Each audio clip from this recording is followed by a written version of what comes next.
is CGTN, China Global Television Network.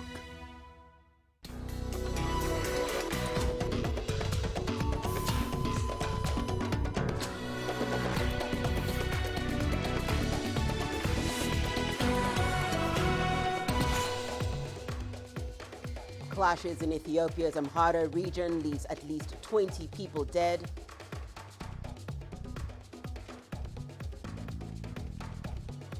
Malian government says at least 38 soldiers killed by jihadists. And we look at how a Rwandan entrepreneur is bringing safe drinking water to schools within the region. Hello and welcome. You're watching Africa Live. We're coming to you live from Nairobi. I'm Hannah Viviers, and for the latest in business, we have Rama with us. Thank you very much, Hannah. Here's what's coming up in business. The South African defense group Denel reports a $125 million loss for its fiscal year. And Egypt is discussing the odds of a new program entirely with the International Monetary Fund when its current one wraps up in November. We'll have the details on those stories and lots more coming your way in the course of the hour. For now, though, all the latest in current affairs with Hannah. Thank you so much, Rama. We're looking forward to that. In the meantime, let's begin in Ethiopia, where at least 20 people have been killed in clashes between security forces and a minority ethnic group in the northern Amhara state. Violence erupted on Friday when armed people killed 10 people in an ambush on a minibus which was traveling to Gondar in northern Amhara. This is the latest headache for Prime Minister Abiy Ahmed, whose reforms have touched off a series of protests from ethnic groups calling for formation of their own provinces. Amhara is Ethiopia's second most populous province and has been a flashpoint of tensions. In June, the region's president and other officials were killed in what the state termed as an attempted coup instigated by a rogue militia leader. Well, the government of Mali says at least 38 soldiers are now known to have been killed in an attack by jihadists on two military camps on Monday. The attacks in the towns of Bulkesi and Mondoro took place near the border with Burkina Faso. 33 of the missing soldiers have been found alive, 8 of whom are receiving treatment in hospital. This is the deadliest attack on Malian security forces this year. Officials have declared 3 days of mourning. Well, 50 attackers were killed during the fights in those attacks on Malian soldiers. The Malian forces were only able to regain control of the camp on Wednesday with the support of French fighter jets and helicopters. Reporting from Paris, here's CGTN's Stefan de Vries with more. On Sunday night, the Mali Allied forces suffered a severe defeat after two simultaneous attacks by suspected jihadists in Bulkesi and Mondori on the border of Mali and Burkina Faso. 25 soldiers were killed, while 60 soldiers are still missing. 15 of the attackers were killed during the fights. The Malian forces were only able to regain control of the camps on Wednesday after 2 days of heavy fights and only after French air support with fighter jets and helicopters. France has about 4,500 troops in the region as part of anti-terrorism operations, while the United Nations operates a peacekeeping force of about 15,000 soldiers and police. The French Minister of Defense has not reacted officially to the attacks, but it does raise questions about the ability of the joint forces to fight terrorism in the region effectively. The high death toll shows the vulnerability of the Malian armed forces. Groups with links to Al-Qaeda and Islamic State strengthened their foothold across the Sahel region this year, making large swaths of territory ungovernable and stoking ethnic violence, especially in Mali and Burkina Faso. In August, France and Germany promised a new push to reinforce and train regional forces, widening military cooperation. They also announced a new joint task force to fight terrorism in the Sahel, together with Mali, Mauritania, Burkina Faso, Chad and Niger, and joined by other forces like the UK, Spain and the Netherlands. Stefan de Vries, CGTN in Paris. Well, a person's survival and success in life is largely dependent on where they're born and their gender. That's according to the latest report by the Bill and Melinda Gates Foundation. The report says girls face more challenges in life in developing countries as opposed to boys. However, in general, the report doesn't paint a rosy picture for all children, especially in Africa. Here's CGTN's Penina Karibe with more. The Goalkeepers Data Report by Bill and Melinda Gates Foundation focused mainly on inequality, access to primary healthcare, digital inclusion, and climate adaptation. It paints a gloomy picture for girls born and growing up in some countries, with Africa being the worst hit. But in general, both boys and girls are not so lucky, for their success or failure is pegged on where they were born. In this continent, the report says women and girls in Africa are subjected to retrogressive cultures that hinder their progress, including gender-based violence, early marriages, and female genital mutilation. For example, South African women, with the backing of activists, have been pushing for an end to gender-based violence in their nation. The country has also been battling high rates of rape. Talking about rape, the Democratic Republic of Congo has lately risen to be the rape capital of the world due to the ongoing conflict. A girl in Kenya recently committed suicide after being shamed by her teacher when she soiled herself in class during her first menstruation. These and many others are some of the issues highlighted in the Goalkeepers report. The report also cites the Sahel region, including Chad, Mauritania, Mali, and Niger, as some of the countries where growing up is a tough affair for children. Countries outside Africa, such as Peru, Mexico, Honduras, and many Latin American nations, are also not easy for a child's survival. Globally, India has made headways in the advancement of women in technology.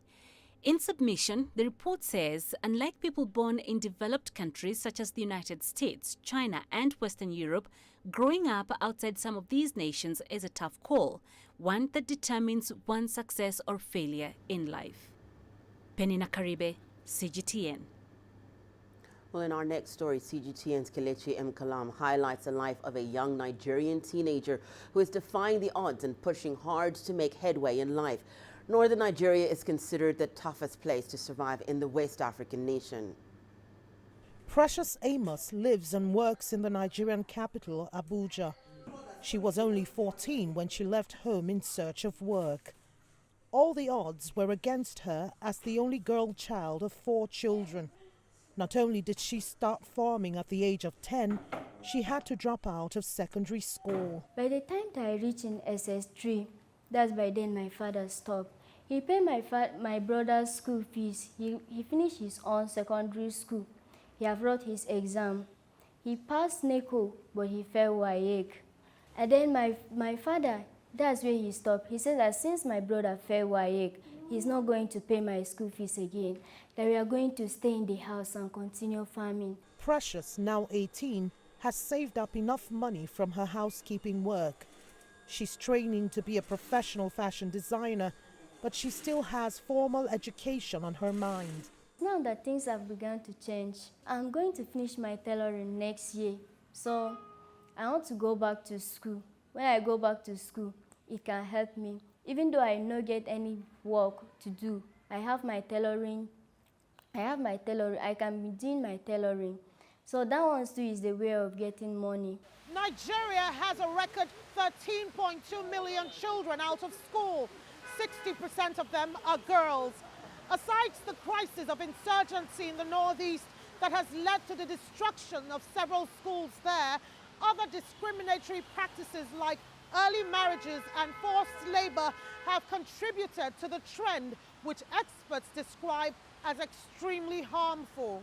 The delay of the girl child education could be detrimental in so many ways because of the rapidity of her maturity and the vulnerability around her life, because there isn't much safety net and the society is not as caring, as protective as they could defend the girl child before. It's no longer there.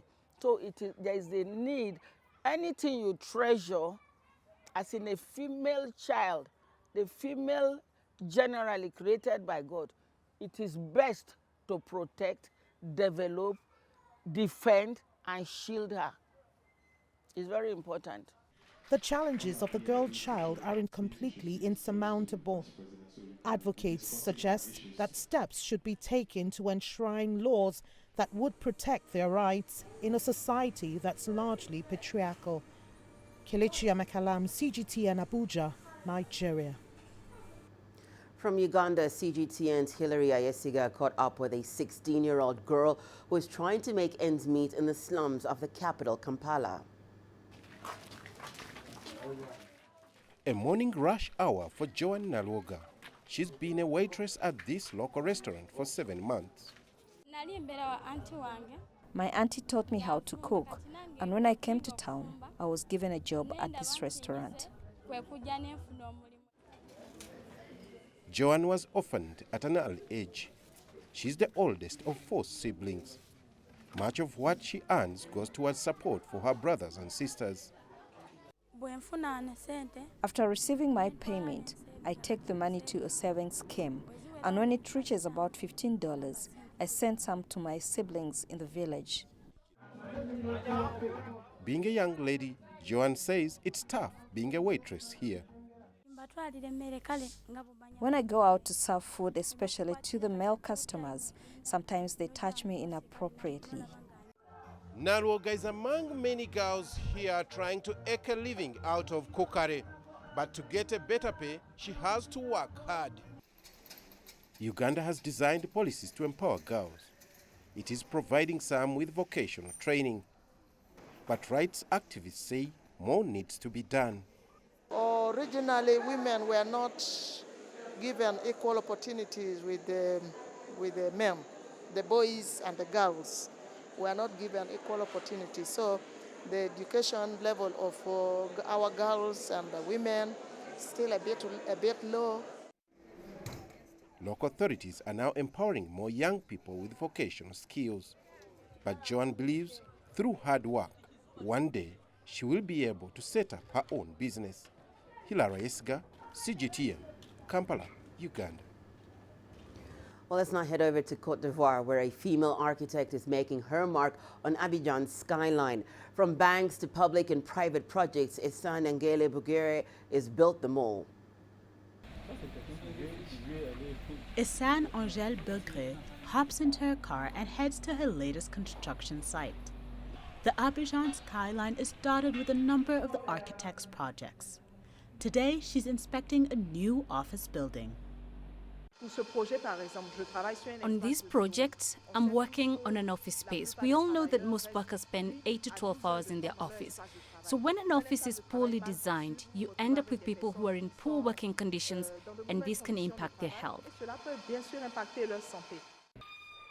Essan runs her own firm where she looks to grow the next generation of young architects. With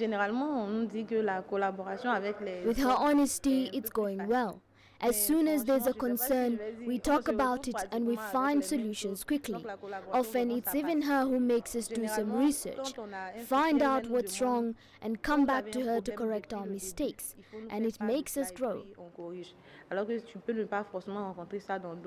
She also promotes dealing with rapid urbanization in a sustainable manner. What interests me most is the functionality. They're all spaces that I create are functional so that the owner and the users are comfortable. So I like working with raw materials, raw concrete, wood, and noble materials. The spaces and decoration are a result of this functionality. Everything should be coherent from start to end. I can say that's what makes me unique. With the number of urban dwellers set to increase, Essan is sure to have more functional and beautiful spaces to create. Astatal, CGTN.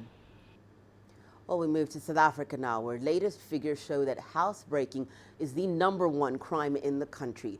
The survey, part of a larger 3-year study, looked at people's experiences of crime in the 2017-2018 financial year. CGTN's Yulisa Njamela brings us this report.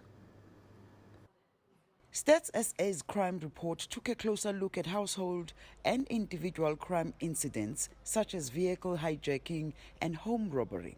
The report complements the official crime statistics released by the police.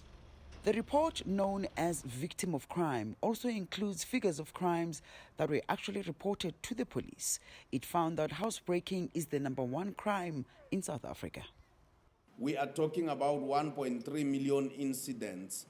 And of course, in case of the households, it's 969,567 households. And it does happen that these incidents do occur a few more times or sometimes 2 times to the same household. And we are saying that these the percentage of households represented 5.8% of households in South Africa.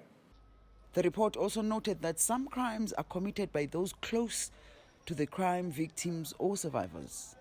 Almost 50% of assaults were committed by someone close, such as a friend or an acquaintance, accounting for 22%, a spouse or intimate partner accounting for 15%, a relative or other household members accounting for 13%. But it's not all doom and gloom. Individuals who felt safe walking alone in their neighborhood during the day increased from 79% in 2017-2018 to 83% in 2018-2019. So we see an increase by 4 percentage points. And of course, individuals who felt safe walking alone at night in their neighborhood increased from 32% from 2017-2018 to 35% in the 2018-2019 cohort. Maluleke says the data will be made available to various government departments, including the police and justice cluster, to help develop crime-fighting strategies and reduce crime. South Africa has notably a high level of crimes. Government has acknowledged this on a number of occasions and is working with civil society organizations to help curb this. Yuli Sanjamelo for CGTN in Pretoria, South Africa. Well, it's time now for us to take a short break. When we return, we'll have more news making headlines.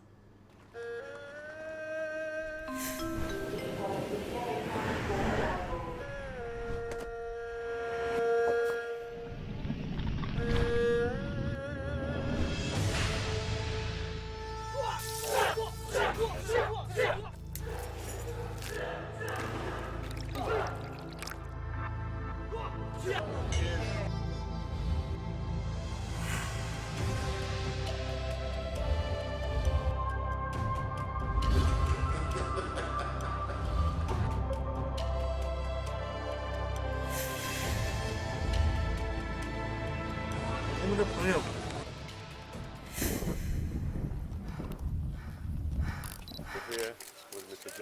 At the Great Wall of China. Ni hao.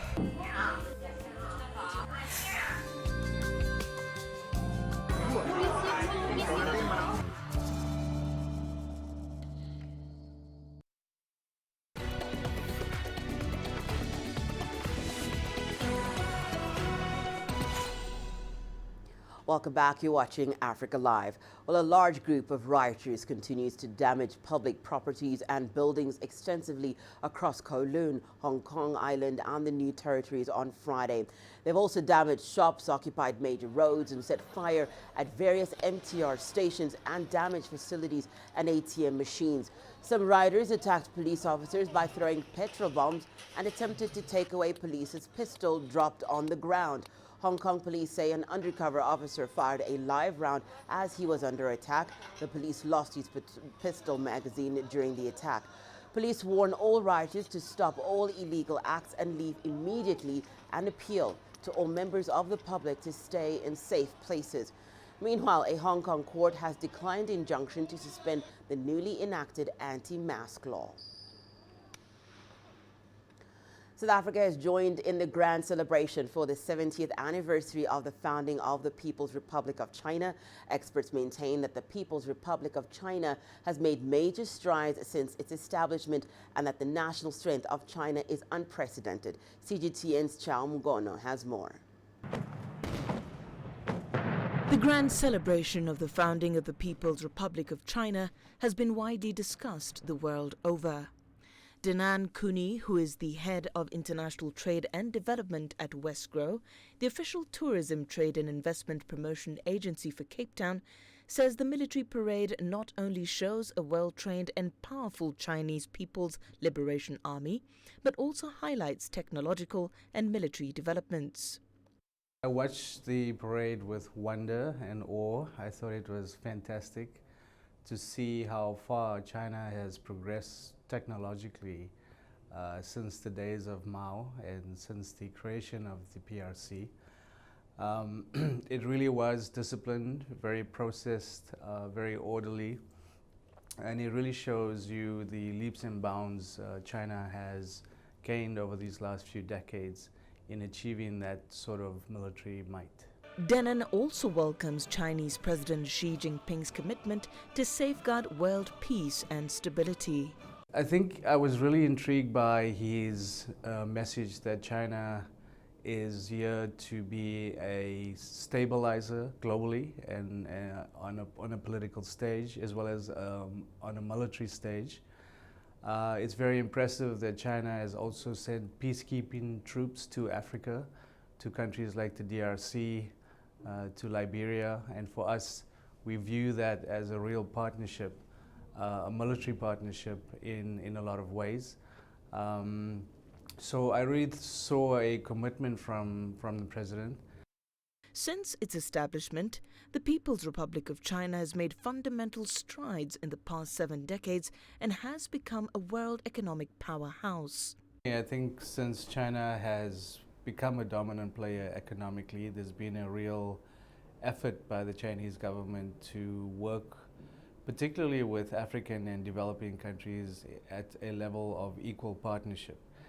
And we sitting on the outside really appreciate those efforts. I think the growth of the Chinese economy has really allowed growth in other parts of the world, particularly in Africa.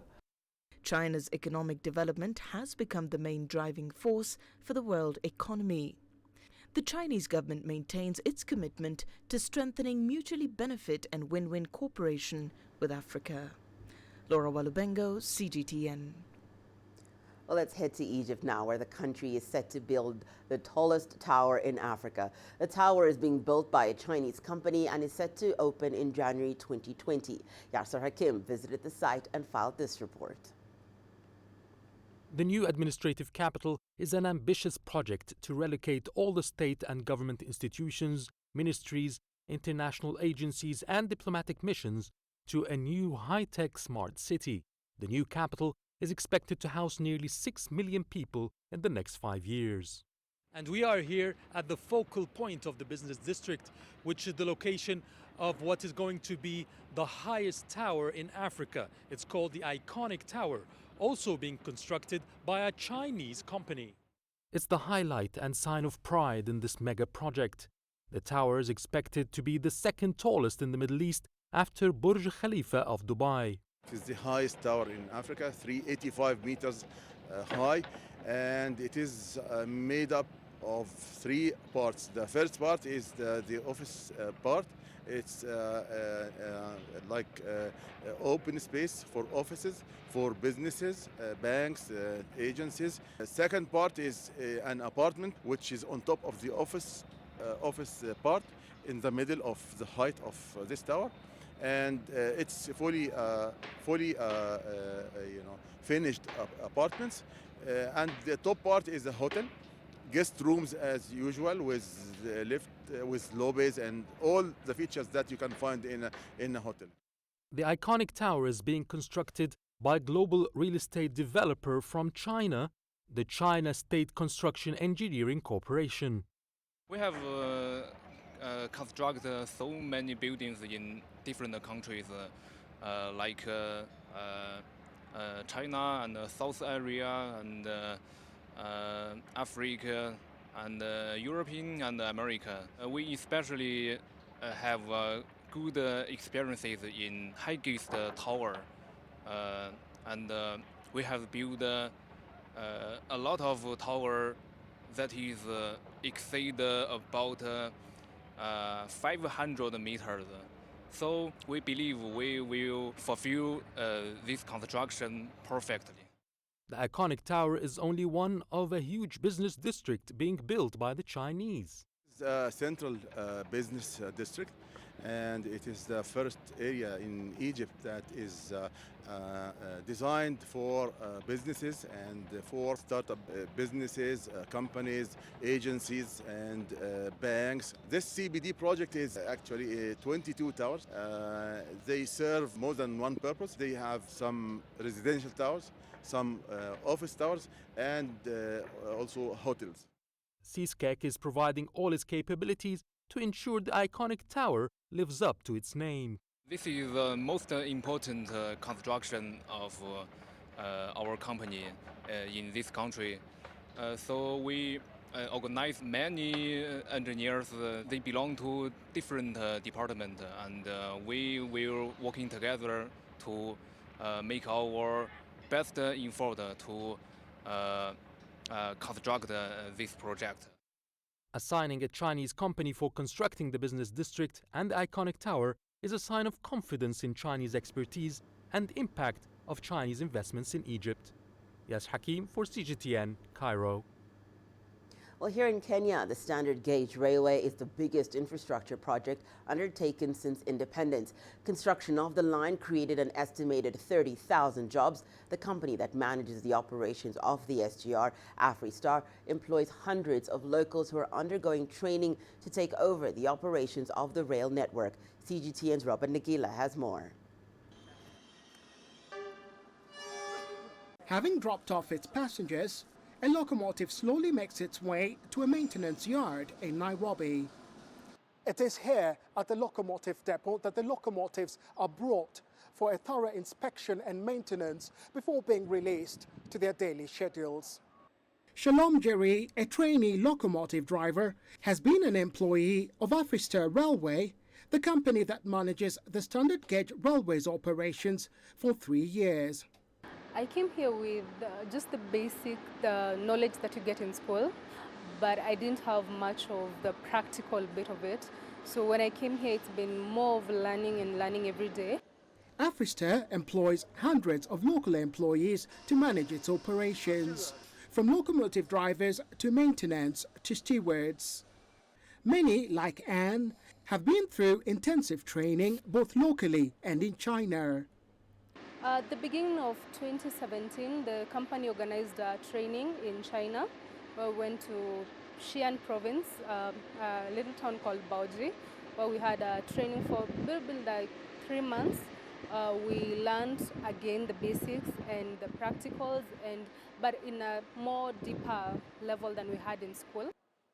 Her supervisor, Zhao Tao, says he's impressed with how fast Anne has learnt about the operations of a locomotive. And adds the training involves several factors. Training for trained drivers is a combination of the theory and practical lessons, simulation exercises, training, and adaptation of functions. I've been able to learn a little bit of Chinese, so when I go with my driver or my supervisor, we can communicate without having a little bit trouble.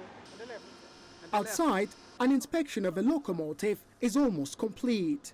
Once given the all clear, it will head back to the terminal to pick up passengers for the early morning journey to the coastal city of Mombasa. Built at a cost of $4 billion, the first phase of the SGR, covering 500 kilometers, connecting Mombasa and Nairobi, was completed in 2018. The next phase, linking Nairobi and the border with Uganda, is under construction. Chances are, with her training almost complete, Anne could very well be one of the first local locomotive drivers on that route. Robert Nagila, CGTN, Nairobi, Kenya. Well, I'll be standing by to bring you more news a little later, but for now, let's hand over to Rama for your latest in business news. Thank you very much, Hannah. Here's what's coming up in business.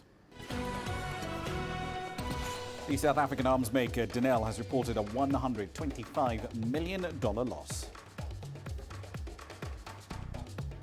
And Egyptian authorities are discussing a new program with the IMF once the current one runs out in November.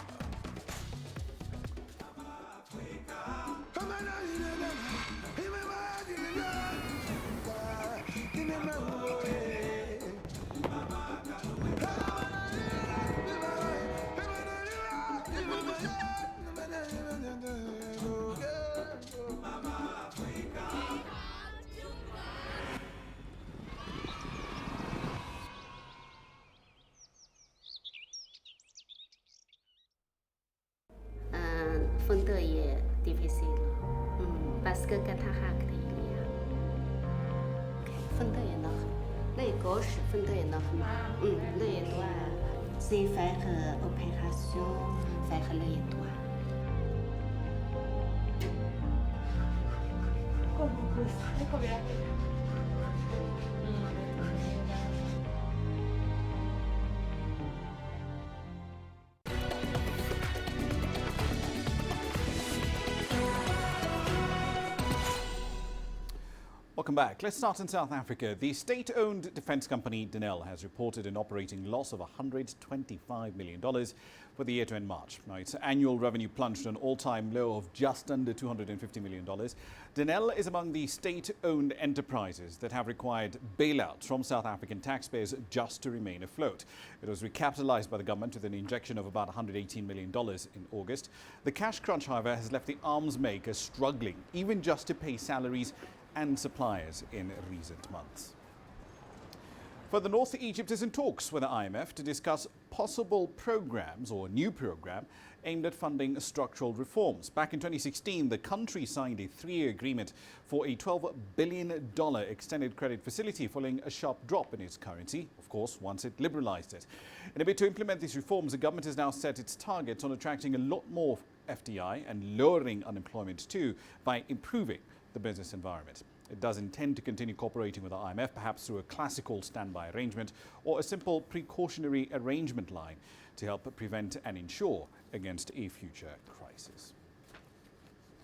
Now, by Nigeria, the legislature has raised the spending plan in the country's 2020 budget outline to $35 billion. And they're doing that because they think oil prices will go up. Now, the body approved the medium-term expenditure framework, which raises the oil price assumption to $57 a barrel from the previous figure of $55 a barrel. One of the oil price benchmarks, Brent crude, has whipsawed anywhere between $55 and $71 a barrel so far this year. Oil output in this budget is also forecast at 2.18 million barrels a day in 2020. That's nearly 500,000 barrels a day more than the country's average production in the first quarter of 2019. The government previously revised the oil price assumption from $60 a barrel. It also has pledged, incidentally, to cut its oil output in order to meet the OPEC cap on output within the cartel. All right then, so away from Nigeria, let's move on to something a little bit different. South Africa, the mining sector there remains generally upbeat. Part of that positivity is due to rising efficiency and productivity as new developments come online and they're using a lot more tech. But mine infrastructure and equipment is increasingly interconnected. And some studies suggest that there are likely to be an estimated 50 billion connected devices by 2020. CGTN's Angela Coppola explains why. It's all about mining 4.0. It's going to require a lot of upskilling of the younger generation, people who enjoy working in the mining sector. We are engaging the universities. We've already got mining 4.0 in the curriculum of a number of the different universities, and so we don't see it as something that is that we're going to be a victim of. We see it as something that we're going to work with and actually take advantage of because it's actually in the interests of the country. So we're looking at those graduates that are coming out of matric now. Those are the ones that we want to put through training courses and possibly even send them to international mines and see how it's done elsewhere in the world. While the younger generation are the new focal point, existing personnel need to be reskilled. I think one of the key things is with any new mine, you've got the people that run it. And historically, people in the mining sector have been slow to change with the technology that's come out. And I think that one of the key challenges that any new mine would face is with the people. We need to be able to embrace, we collectively in the mining industry need to be able to embrace and trust the data coming in. We need to be convinced that that value is going to come through those connected devices, that actually it's there to assist rather than to hinder. While a lot of the new technology is about reskilling, it also presents opportunities for different types of people. The opportunity for women in the workplace. If you're not physically required to be underground and working underground, but you could be remotely operating a machine, or you could be monitoring a piece of equipment remotely, that opportunity is then open to a different group of people potentially. So some of it's about reskilling existing, some of it's about opportunities to new types of people that haven't traditionally been involved in that sector. Increasingly, though, mine management are looking at doing things differently. They remain focused on efficiency and look at developing opportunities off mine. And that's where the opportunity really lies, is people don't have to become a mine employee and be at risk of being a mine employee. They become business community that's part of us and our business. There's an abundance of technology that will make mining more efficient, but it's important that people are involved in that process so that they can work together in unison. I'm Angelo Coppola for CGTN in Johannesburg, South Africa. Away from African shores now, the number of dairy farms that are filing for bankruptcy in the city of Wisconsin has doubled in recent years, and that's following a fall in milk prices from 2014. A growing surplus of milk in the United States means that there's a lot more pressure, and it rises year after year to find new markets overseas. CGTN's Dan Williams reports from the state capital.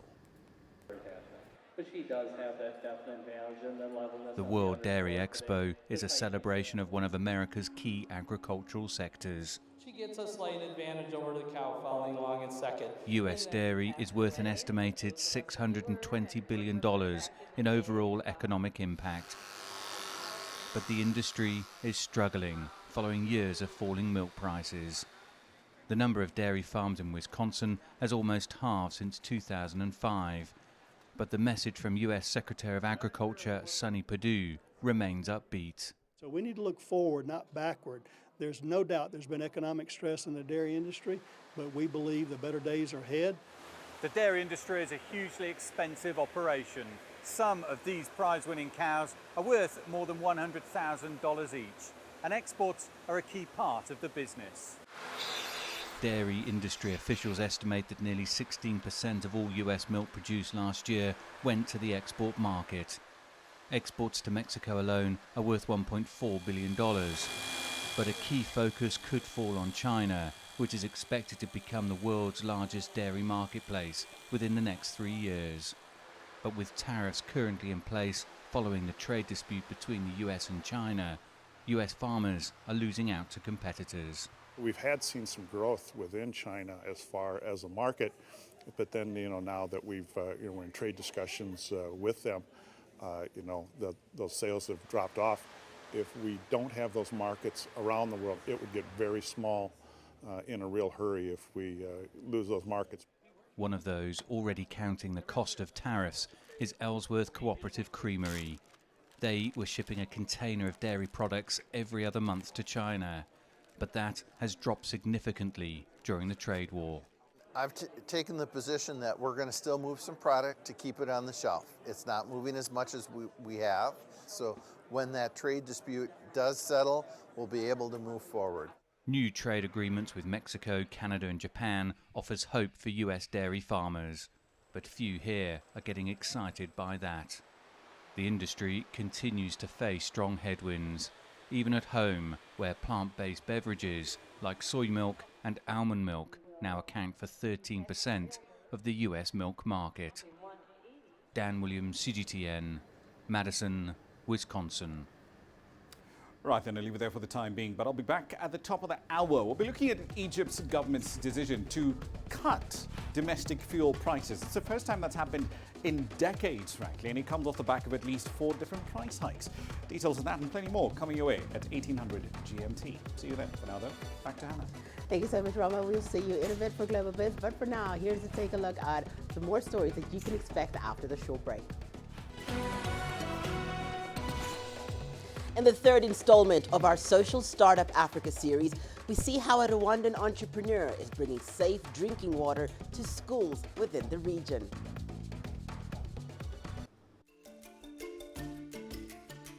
Africa Live. Find your voice.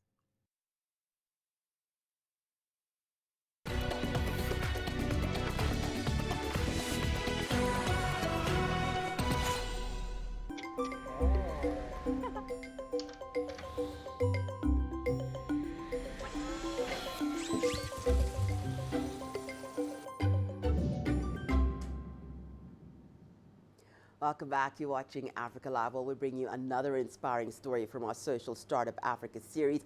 And today we bring you the story of a Rwandan social entrepreneur who's trying to bring clean water closer to communities, particularly community schools in the East African region. Venuste Kumbwina started a water kiosk at a school with goals that went beyond profits and financial returns. Let's take a look. I remember we had the situation at the school when one girl, she went in her period. We both did not know what it means, but when we saw she had something with the blood on her back, everybody was laughing at her. I think she never came back to school. But if we ever went to the school, she can, clean up well, so her hygienic is not, violated or anyone disrespecting her that way.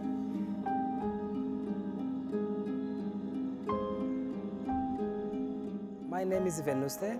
This is a drinking water station, part of our water kiosk at the school, providing clean water for the kids and for the community around the school.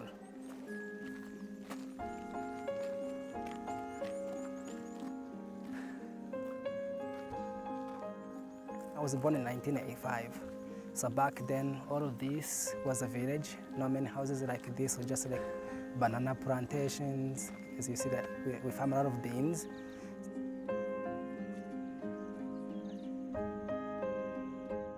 You will see here there is only my big sister. So during the genocide, our parents passed away. We are 7 siblings. Life was really difficult since it was a village. We don't have a big farm or young people trying to find a life. She actually was like our mom. She became like our mom.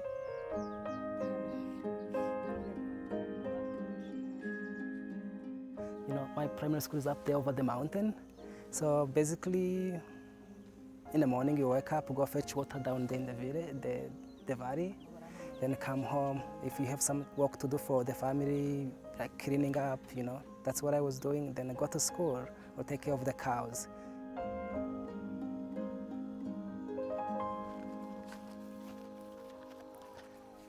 Akangaka, Kongo akakano, wazakutwara ebyiri. In the morning, always I went to school late. And I'm gonna get beaten by the teacher.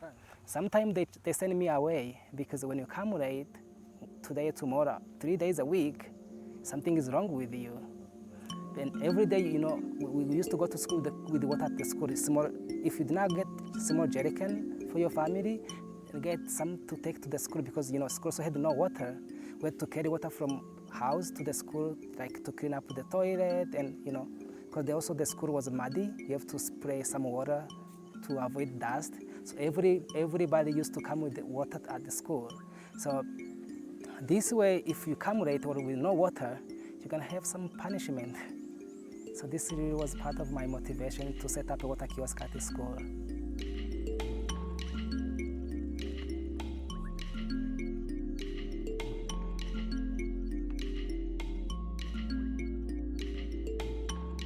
Like every morning they come here to fetch water, and the evening after school, just like how it used to be. Just same like our days, we used to be here like 6 or 7 p.m. It's really nice to have everybody here praying. You go home late, come to fetch water. It's like our social hangout as a kids, yeah.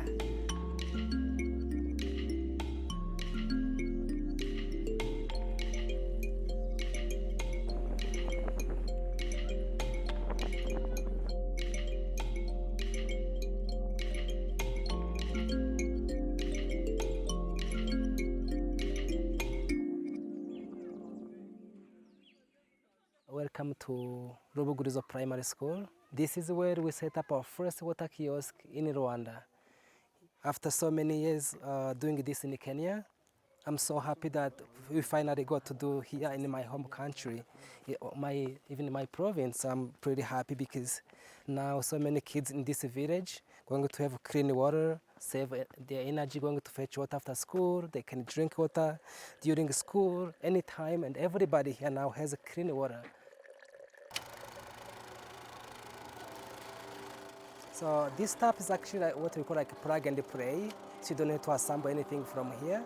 So you come with the whole this station. We normally use pipelines to bring here.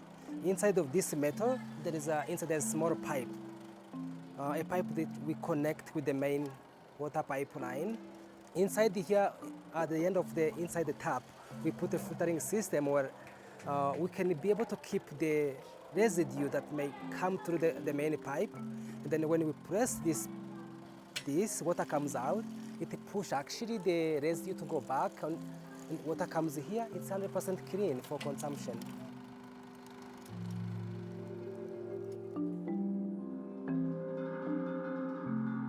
The other thing about this tap is the lifespan is over 100 years old.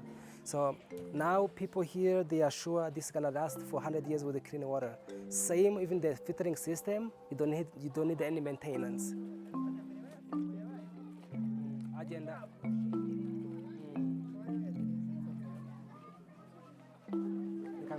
kubera yuko mbere twakeneraga amazi yo kunywa tukajya hara hepfiramo tukanywa ibizi bibi ariko ubu ngubu kuva yahagera umwana asigaye ashaka amazi yo kunywa akavoma kuri ya riba akanywa nta n'inyota tukigira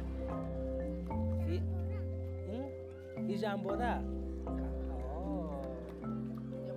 amazi urabona ko yagize icyo yongera kuri bo kuko cyane cyane ko nta nubwo babihaga agaciro ko kunywa amazi ari ngombwa ariko ubu niba umwana umunsi amara nk'aka gisaba ingufu se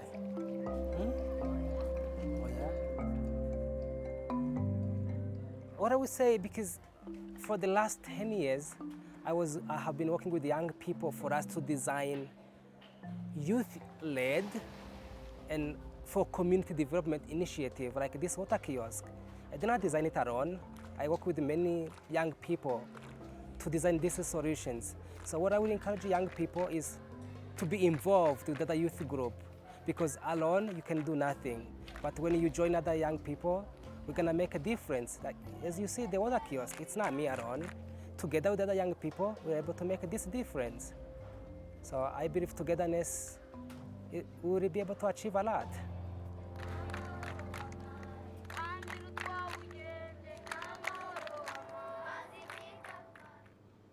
What an incredible story. Well, we move on to the popularity of the Chinese language, which is growing all around the world. In Burundi, the Confucius Institute in Bujumbura is not only helping spread the language, but is also bridging the cultural gap between China and Africa. The institute has had a big impact already. It now also has a Burundian tutor who is inspiring his fellow countrymen to learn the Chinese language. It's lesson time for these students at the Confucius Institute at the University of Burundi. Every day, tens of students troop here to learn Chinese, each of them with a different motivation. To make knowledge, make friendship with many other students, many other Chinese people, and also in the business, developing many countries. First, I like Chinese people, so by learning Chinese, I was liking to make friendship with them and sometimes to go to visit their country, to find so many friends, to know about Chinese culture. Since it was established in 2012, the Institute has helped spread the Chinese language to over 6,000 Burundians in collaboration with local institutions. And now, a former student teaches his fellow countrymen at the Institute. My students are very excited and they are very motivated because they see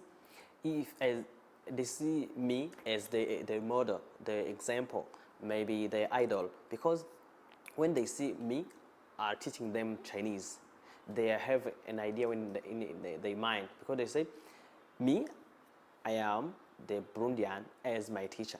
When I make efforts, like as my teacher, maybe I'll get this level. Like many other Confucius Institutes spread across Africa, the Bujumbura facility plays its part in building Sino-African relations. I'm really happy to see that. I mean, not only students here are interested in Chinese language and Chinese culture, but also their teachers. And then I think that will help us to promote the mutual understanding of culture, in Chinese culture and the Burundi culture or even African culture. For me, if I walk on the street, I hear many people greeting me by saying, 你好. The first time, it really touched me. For Etienne, there's still a long way to go. He is happy to continue being a key part of building China-Africa relations. I can be a bridge between Africa, my people, and the Chinese, maybe my new people. Spread across 50 countries in Africa, the Confucius Institutes provide a platform for China and Africa to continue forging a stronger relationship. Astatal, CGTN. Well, it's time now for us to take a short break. When we return, your sports news, including South Africa run over Italy 49-3 to go top of Pool B in their Rugby World Cup clash at the Shizuoka Stadium. Africa, where champions are made, records are broken, legends are born. We're there for every goal, for every knockout, for every step of the way. Match Point, only on CGTN.